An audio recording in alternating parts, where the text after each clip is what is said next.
ഈ ഒന്നാമത്തെ വിഭാഗം നമ്മളിൽ ഉണ്ടോ എന്ന് നിങ്ങൾ ചിന്തിക്കണം. ഈ ഒന്നാമത്തെ വിഭാഗമാണ് അള്ളാഹുവിന് ഏറ്റവും അധികം സമ്പത്തിന്റെ വിഷയത്തിൽ ഇഷ്ടപ്പെട്ട വിഭാഗം. ഈ ഒന്നാമത്തെ വിഭാഗം. ഈ ഭാഗത്ത് ഒരു സൗണ്ട് കിട്ടുന്നില്ല കേട്ടോ. ഈ ഭാഗത്ത് എന്തെങ്കിലും ഇതിലുള്ള സാധനം എടുത്ത് വെക്കേ. ആകെ 2 ബോക്സിലേ ഉള്ളൂ.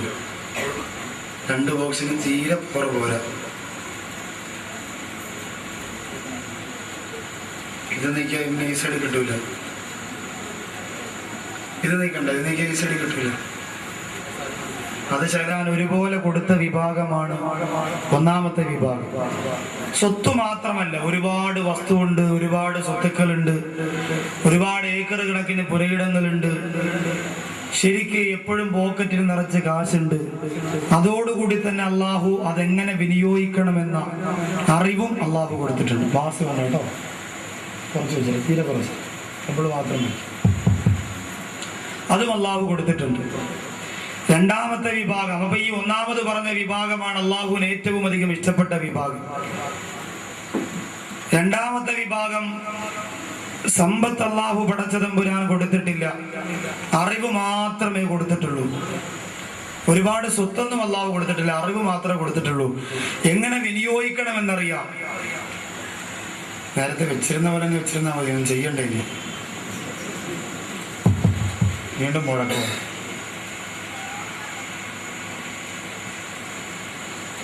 സമ്പത്ത് അള്ളാഹു പടച്ചതമ്പുരാൻ കൊടുത്തിട്ടില്ല, അറിവ് മാത്രമേ കൊടുത്തിട്ടുള്ളൂ.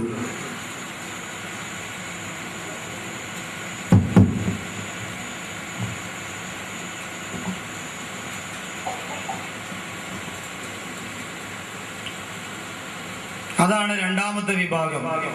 ഈ രണ്ടാമത്തെ വിഭാഗത്തിൽ നിങ്ങൾക്ക് വേണമെങ്കിൽ നമ്മളെ മുസ്ലിം ബാധയിൽ ഉൾപ്പെടുത്താൻ തോന്നും. സേവാതിൽ 10 കൊല്ലം കൂടെ ഈ പള്ളി ഇരുന്ന ഇൻഷാല്ലാഹ് സമ്പത്തൊക്കെ ഉണ്ടായിക്കോട്ടെ. അല്ലാഹു തആല അനുഗ്രഹിക്കട്ടെ. സമ്പത്ത് ഇപ്പോൾ എന്നെ ഹുസൈൻ ഫാദിലിനെ സംബന്ധിച്ചിടത്തോളം അൽഹംദുലില്ലാഹ് അഭിമാനത്തോടു കൂടി പറയാണ്, മാന്യമായ രീതിയിൽ ജീവിക്കാനുള്ള സാമ്പത്തികം അല്ലാഹ് തന്നിട്ടുണ്ട്. ഉണ്ട് അൽഹംദുലില്ലാഹ്. ഇതിന്റെ ജ്യേഷ്ഠനെ എനിക്ക് വലിയ ഇഷ്ടമാണ്, എന്നെയും വലിയ ഇഷ്ടമാണ്. ഞാൻ പ്രഭാഷണത്തിന്റെ അവസാനം പണ്ട് ബൈത്ത് പാടി സലാത്തിൽ വരുന്നത്, അന്ന് ശരിക്കും മുറുക്കാൻ ചവയ്ക്കുന്ന ആളാണ്. ഇങ്ങനെ ചവച്ച് ചവച്ച് ചവച്ച് ചവച്ച് ഇങ്ങനെ ഒരു വല്ലാത്തൊരു തലയെക്കെട്ട കെട്ടി ഇങ്ങനെ ആടി പ്രവാചകർ സ്വല്ലല്ലാഹു അലൈഹി വസല്ലമ തങ്ങളോടുള്ള അനുരാഗം എന്ന് പറഞ്ഞാൽ ആ ഉസ്താദിന് വല്ലാത്ത മനസ്സിൻ്റെ അകത്ത് വല്ലാത്തൊരു താല്പര്യമാണ്. പക്ഷേ നമ്മുടെ സാധാരണ ചില പള്ളികളിലൊക്കെയുള്ള 2000-ഉം 3000-ഉം ശമ്പളത്തിന് ജോലി ചെയ്യുന്ന പാവപ്പെട്ട ഉസ്താദുമാരെ സംബന്ധിച്ചിടത്തോളം ഒരു വരുമാന മാർഗങ്ങളുമില്ലാതെ 1-ാം തീയതി ശമ്പളം കിട്ടണമെങ്കിൽ പ്രസിഡന്റിന്റെ വീട്ടിൽ പോയി, പ്രസിഡന്റ് ചന്തയിൽ നിന്ന് വരുന്നത് വരെ, സെക്രട്ടറി കമ്പോളത്തിൽ നിന്ന് വരുന്നത് വരെ അവിടെ പോയി കാത്തിരുന്ന ശമ്പളം വാങ്ങി വീട്ടിൽ കൊണ്ടുപോകുമ്പോ ഒന്നിനും തികയാത്തൊരവസ്ഥയിലേക്ക് എത്തുമെങ്കിലും അള്ളാഹു അതിലൊക്കെ കൊടുത്ത ബറക്കത്ത് കൊണ്ടാണ് പാവപ്പെട്ട ഉസ്താദുമാരും മുഅല്ലിമീങ്ങളും അള്ളാഹുവിന്റെ പള്ളികളിൽ സേവനം ചെയ്യുന്ന പ്രിയപ്പെട്ട പണ്ഡിതന്മാരും ഒക്കെ ജീവിച്ചു കൊണ്ടിരിക്കുന്നത്. എങ്ങനെ പണം ചിലവഴിക്കണമെന്ന അറിവ് മാത്രമേ കൊടുത്തിട്ടുള്ളൂ, പണം അള്ളാഹു കൊടുത്തിട്ടില്ല. പക്ഷെ അവർക്കൊരാഗ്രഹമുണ്ട്, അള്ളാഹുവേ എനിക്കും നീ പണം തന്നിരുന്നെങ്കിൽ എംഎസ് സംഘടിപ്പിക്കുന്ന സാധുക്കളായ പെൺകുട്ടികളുടെ വിവാഹത്തിന് വേണ്ടി 10,000-ഉം 50,000 രൂപ പറയുമ്പോൾ അവരെ കാണുമ്പോ മനസ്സിന്റെ അകത്ത് വല്ലാത്ത കൊതി തോന്നുകയാണ്. അള്ളാഹുവേ എനിക്കും നീ സ്വത്ത് തന്നിരുന്നെങ്കിൽ അവര് കൊടുക്കുന്ന പോലെ 10 പവനും 5 പവനും കൊടുക്കാൻ എനിക്കും കൊതിയുണ്ടായിരുന്നു തമ്പുരാനെ എന്ന് പറഞ്ഞുകൊണ്ട് അവന്റെ മനസ്സിന്റെ അകത്തൊരു സങ്കടം അള്ളാഹു കൊടുത്തിട്ടുണ്ട്. ഇതാണ് രണ്ടാമത്തെ വിഭാഗം. ആഗ്രഹമുണ്ട്, പക്ഷെ സമ്പത്തില്ല.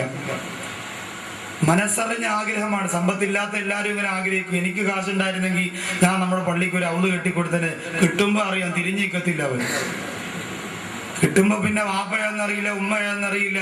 കൂട്ടുകാരൻ വന്നിട്ട് അസ്സലാമു അലൈക്കും എന്ന് പറയുമ്പോൾ പറയും വഅലൈക്കും അസ്സലാം എന്ന് പറഞ്ഞ് പിന്നെ മുഖത്തോട് മുഖം നോക്കാൻ നേരം കിട്ടും. കാരണം പോക്കറ്റ് പൊങ്ങിയത് കൊണ്ടാണ്. അതുകൊണ്ട് അങ്ങനെ ആഗ്രഹിച്ചിട്ട് മനസ്സ് നിറഞ്ഞ ഒരു ആഗ്രഹം, എനിക്ക് അള്ളാഹു സ്വത്ത് തന്നിരുന്നെങ്കിൽ ഞാൻ ചെയ്യുമായിരുന്നു എന്ന ഉറച്ച ഒരു ചിന്ത മനസ്സിലുള്ളവരാണ് രണ്ടാമത്തെ. ഈ രണ്ടാമത്തെ വിഭാഗത്തെ അള്ളാഹു ഉൾപ്പെടുത്തിയിരിക്കുന്നത് ഒന്നാമത്തെ വിഭാഗത്തിന്റെ കൂടെയാണ്. ഏറ്റവും ശ്രേഷ്ഠവാന്മാരുടെ കൂട്ടത്തിലാണ്. മൂന്നാമത്തെ വിഭാഗമോ അള്ളാഹു അറിവ് കൊടുത്തിട്ടില്ല, സമ്പത്ത് മാത്രമേ കൊടുത്തിട്ടുള്ളൂ. എവിടെ അങ്ങനെ ചിലവഴിക്കണമെന്നറിയില്ല. പെട്ടെന്നൊരു സുപ്രഭാതത്തിൽ എന്തോ ഒരു കച്ചവടം നടന്നു, പെട്ടെന്നൊന്ന് ഗൾഫിൽ പോയി മടങ്ങി വന്ന ധാരാളം കാശുണ്ടായി. പിന്നെ ഓച്ചിറയുടെ മുന്നിൽ വില കൂടിയ വാഹനത്തിന്റെ അകത്ത് AC ഓണാക്കി ഗ്ലാസ് ഇട്ടുകൊണ്ട് ആരെയും മൈൻഡ് ചെയ്യാതെ പോകുമ്പോ ഒരുപാട് പണമുണ്ട്, പക്ഷേ അതെങ്ങനെ ചിലവഴിക്കണമെന്ന് അവനറിയില്ല. ഒരുപാട് സ്വത്തുണ്ട്, എങ്ങനെ ചിലവഴിക്കണമെന്ന് അവനറിയില്ല. ഇതാണ് മൂന്നാമത്തെ വിഭാഗം. ഇവനിങ്ങനെ കള്ളു കുടിക്കാനും വ്യഭിചരിക്കാനും, കൂട്ടുകാർ പറയടാ നമുക്കൊരു പടത്തിന് പോയാലോ കരുനാഗപ്പള്ളിയിൽ, ശരി എന്നാ വണ്ടിയാണെന്നും പറഞ്ഞ് അവന്റെ ചെലവിൽ തന്നെ പോകുന്നു. ഒരു വീട് പിന്നെ ഒരു വീട് പാല് കാച്ചിന്റെ രാത്രി ടെറസിന്റെ മുകളിൽ കയറി കുപ്പിയെടുക്കുന്നു, കുടിക്കുന്നു. എല്ലാം ഇവന്റെ ചെലവില. പണമല്ല ശരിക്കു കൊടുത്തിട്ടുണ്ട്, എന്തിന് ചിലവഴിക്കണം എന്ന് ഇവൻ അറിയില്ല. ഇവനെ അള്ളാഹു ഏറ്റവും അധികം വെറുക്കുന്നതാണ്. നാലാമത്തെ വിഭാഗമാരാണ് അള്ളാഹു സമ്പത്ത് കൊടുത്തിട്ടില്ല, അള്ളാഹു അറിവും കൊടുത്തിട്ടില്ല. അറിവുമില്ല, സ്വത്തുമില്ല, പക്ഷെ അവന്റെ മനസ്സിൽ ആഗ്രഹം എന്താണെന്നറിയോ? പണം കിട്ടിയിരുന്നെങ്കിൽ അവനെ പോലെ 5-6 പെണ്ണുങ്ങളൊക്കെ ആയിട്ട് കായംകുളത്ത് റൂമൊക്കെ എടുത്ത് അടിച്ച് പൊളിക്കാൻ അവന്റെ ആഗ്രഹം അതാ.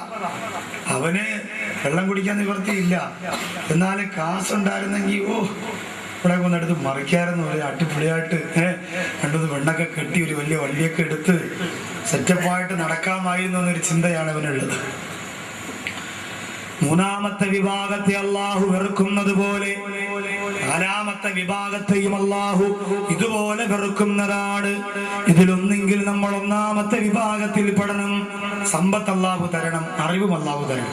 എവിടെയൊക്കെയാണ് ചിലവഴിക്കേണ്ടതെന്ന ബോധം നമുക്ക് വേണം, അതിനുള്ള സ്വത്തും നമുക്ക് വേണം. ഏതെങ്കിലും ഒരു പാവപ്പെട്ട എത്തിയൻകുട്ടിയുടെ കല്യാണം, ശരി എന്റെ കയ്യിൽ ഒരു 5000 രൂപ ഉണ്ട്, ബിസ്മില്ല എന്ന് പറഞ്ഞ് നിറഞ്ഞ മനസ്സോടെ, ആരെയും കാണിക്കാനും പേരിനും പെരുമയ്ക്കുമല്ല, നിറഞ്ഞ മനസ്സോടെ എടുത്തു കൊടുക്കാൻ അവന് തോന്നണം. അതിന് അറിവ് വേണം, സ്വത്തും വേണം. ഒന്നെങ്കിൽ ഈ വിഭാഗത്തിൽ പെടണം. ആ വിഭാഗത്തിൽ പെടാൻ നിങ്ങൾ ആരും സമ്മതിക്കൂല. കാരണം നിങ്ങൾ ഇപ്പോഴും പറയുന്നത് നമുക്കൊക്കെ എന്ത് കാശാവസ്ഥാതെ, കാശൊക്കെ ഷാനവാസിനല്ലേ. കാരണം എന്താ? അവന്റെ കയ്യിൽ കിടക്കുന്നത് റാഡോടെ വാച്ച. 20 രൂപയ്ക്കുള്ളതാണോ 20,000 രൂപയ്ക്കുള്ളതാണോ എന്ന് അള്ളാഹു വേണം. 20 രൂപ കൊടുത്താലും ഭീമാപ്പള്ളി പോയാൽ കിട്ടും റാഡോടെ വാച്ച്. സ്വർണം തന്നെയാണ്, ഒരു കുറവും ഉണ്ടാവില്ല. പക്ഷേ നമ്മൾ അങ്ങനെ പറയും, നമ്മൾ ആരും പണക്കാരില്ല എന്ന് പറയുള്ളൂ. എത്ര കാശുണ്ടെങ്കിലും നമ്മൾ പറയുന്നത് എന്താ? ഞാനൊരു പാവപ്പെട്ടവനാണ്, പിന്നെ ഞാൻ 10-100 വല്ലപ്പോഴും പള്ളിയിൽ കൊടുക്കുന്നു എന്നതല്ലാതെ എനിക്ക് കാശില്ല എന്നാണ് നമ്മുടെ തീരുമാനം. അതുകൊണ്ട് ഒന്നാമത്തെ വിഭാഗത്തിൽ നമ്മൾ പെടൂല. ഉൾപ്പെട്ടാലും നമ്മൾ അതിനെല്ലാം എന്ന് പറയും. രണ്ടാമത്തെ വിഭാഗത്തിലെങ്കിലും പെടണം. അള്ളാഹു പടച്ച തമ്പുരാ സ്വത്ത് കൊടുത്തിട്ടില്ല, അറിവ് മാത്രമാണ് കൊടുത്തത്. എവിടെയാണ് പണം ചെലവഴിക്കേണ്ടതെന്നവനറിയാം, ആർക്കാണ് പണം കൊടുക്കേണ്ടതെന്നവനറിയാം, എങ്ങനെയാണ് സമ്പാദിക്കേണ്ടതെന്നവനറിയാം.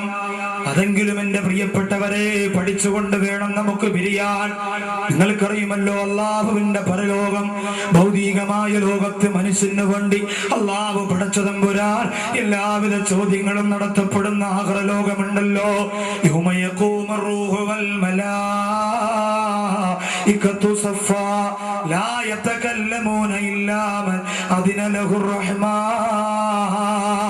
അള്ളാഹുവിന്റെ അനുമതിയില്ലാതെ ചലിക്കാൻ കഴിയാത്ത പരലോകമുണ്ടല്ലോ.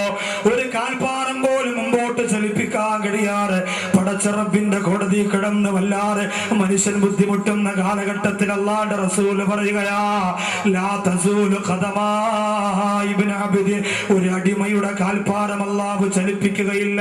ഹത്താ യുസ്അല അൻ അർബഇ, 4 കാര്യങ്ങളെ കുറിച്ച് അവനോട് ചോദിക്കുന്നത് വരെ, 4 കാര്യങ്ങളെ കുറിച്ച് ചോദിക്കുന്നത് വരെ. എന്റെ എംഎസിന്റെ പരിപാടിക്ക് വേണ്ടി നിറഞ്ഞു കവിഞ്ഞ പ്രിയപ്പെട്ട എന്റെ ചെറുപ്പക്കാരാ, എന്റെ പ്രിയപ്പെട്ട ഉമ്മപെങ്ങന്മാരെ, നമ്മുടെ കാൽപ്പാറങ്ങൾ ചലിപ്പിക്കാൻ കഴിയില്ല. 4 കാര്യങ്ങളെ കുറിച്ച് അള്ളാഹു ചോദിക്കുന്നത് വരെ കാൽപാദങ്ങളെ ചലിപ്പിക്കാൻ കഴിയില്ല. ഒന്ന്, നമ്മുടെ ആരോഗ്യത്തെ കുറിച്ച് അള്ളാഹു ചോദിക്കും. എന്തിനാണ് ആരോഗ്യം ചെലവഴിച്ചത്? യുവാക്കളായ നിങ്ങളോടാണ് അത് ചോദ്യം. വയസ്സായവർ വിചാരിക്കും നമ്മളോട് അങ്ങനെ ചോദിക്കില്ല, നമുക്ക് ആരോഗ്യം ഇല്ലല്ലോ. ആരോഗ്യം ഉണ്ടായിരുന്നല്ലോ പണ്ട്. ഒരു 20 വയസ്സ് 25 വയസ്സൊക്കെ ആയപ്പോ. ഇന്ന് പള്ളിയിൽ പോണ ചെറുപ്പക്കാരെ നിങ്ങൾ ചേരി തിരിച്ചുകൊണ്ട് കളിയാക്കുമെങ്കിൽ വയസ്സാകുമ്പോൾ എന്തെങ്കിലും ജോലി വേണ്ടേ? പള്ളിയിൽ നടയിൽ വന്നിരുന്നുകൊണ്ട് മുറുക്കാനെ നിന്നുകൊണ്ട് മറ്റവൻ ആ പാർട്ടിയില്ല, ഇവൻ ഈ പാർട്ടിയില്ല, അതുകൊണ്ട് അവൻ പള്ളിയിൽ കയറിയ എന്ന്